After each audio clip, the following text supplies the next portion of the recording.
শ্রী শ্রী লক্ষ্মী মায়ের পুজোয় কী কী নিষিদ্ধ, পাশাপাশি কিছু জ্ঞাতব্য বিষয়। লক্ষ্মী পুজোয় লোহা বা স্টিলের বাসনকোসন ব্যবহার করবেন না। লোহা দিয়ে অলক্ষ্মী পূজা হয়, তাই লোহা দেখলে লক্ষ্মী ত্যাগ করে যান।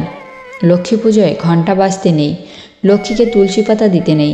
কিন্তু লক্ষ্মী পুজোর পর একটি ফুল ও দুটি তুলসী পাতা দিয়ে নারায়ণকে পুজো করতে হয়। লক্ষ্মী পূজা সাধারণত সন্ধ্যাবেলা করে, তবে অনেকে সকালেও করে থাকেন। সকালে করলে সকাল 9টার মধ্যে করে নেওয়াই ভালো। পুজোর পর ব্রতকথা পাঠ করতে হয়। স্মরণীয় কিছু বিষয়: লক্ষ্মী পূজা প্রতিমা সরা বা লক্ষ্মীর ঝাঁপিতে হয়ে থাকে। পূর্ববঙ্গীয়রা সাধারণত সরা বা প্রতিমায় লক্ষ্মী পূজা করেন। পশ্চিমবঙ্গীয়রা লক্ষ্মীর ধানপাত্রে বা ঘটে পুজো করেন। কারো কারো বিশেষ পারিবারিক লক্ষ্মী প্রতীক রয়েছে, যার যা আছে বা যাদের যা নিয়ম তারা তাতেই লক্ষ্মী পুজো করেন। পুজোর পূর্বে পূজা স্থান পরিষ্কার করে নিয়ে ধূপ দ্বীপ জ্বালিয়ে দেবেন। পুজোর স্থানে লক্ষ্মীর পা সহ আলপনা আঁকবেন। ঘটের পাশে একটি লক্ষ্মীর পা অবশ্যই আঁকবেন। পূজার সময় অন্যমনস্ক হবেন না বা অন্য লোকের সঙ্গে কথা বলবেন না। মনকে লক্ষ্মীতে স্থির রাখবেন।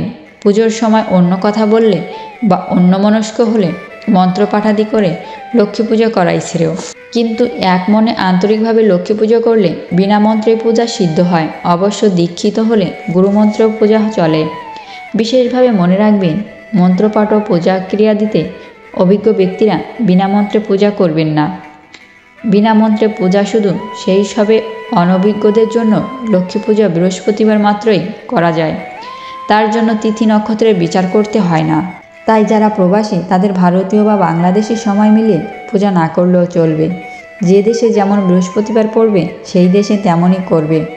তাছাড়া শাস্ত্রে আছে প্রবাসী নিয়মং নাস্তি, তাই প্রবাসী হলে রবিবার বা সাপ্তাহিক ছুটির দিনও লক্ষ্মী পূজা করতে পারেন। সেক্ষেত্রে পূজার আগে মায়ের কাছে ক্ষমা চেয়ে বলে নেবেন, মা, বৃহস্পতিবার পূজা করতে পারলাম না, আজ পূজা নাও। ভারত বা বাংলাদেশবাসী হলে বৃহস্পতিবারে পূজা বৃহস্পতিবারেই করবেন।